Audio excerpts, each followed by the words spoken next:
Okay, so here are some top tips for if you're doing your own extension or even a new build. Okay, number one, find a good architect, somebody that gets you. Before you find the architect, you've already found loads of images on Pinterest, I'm sure, that you know you love, but you need someone who's going to push all that together into an actual build design that's going to work for your house.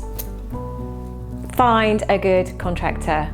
Your architect might know one, your friend might know one, but get 2 or 3 prices and make sure that the contractor you use is not just price, but can you work with that person? Can you have that person in your house for 6 months at a time? Because they're going to be living with you, in our case, 6 months. Not actually living. Don't compromise on the big things you choose. The floor, the windows, the doors. Don't compromise on those because they're going to be there forever. You can compromise on soft furnishings, but whatever you do, don't compromise the quality of what you choose as the fabric of your building. Come up with a timeline.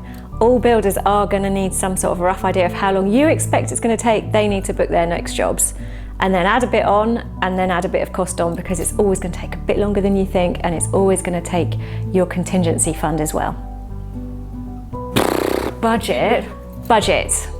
We've all got to have budgets, right? But sometimes something's going to come along that you absolutely love, and then you're going to have to jiggle your budget around, because if you want to afford the amazing thing, the other thing's going to have to wait. Does that make even sense?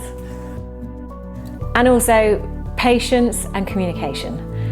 Your builder, your contractors, your electricians, they aren't mind readers. You have to actually tell them what's in your mind, and also listen to what they've got to say, because they've done it more times than you. They're going to have maybe a brilliant idea that springs from your idea. So communication is really important, and patience, because you've got to wait for the good people. Good people are busy. Above all, don't forget your 5th wall, the ceiling.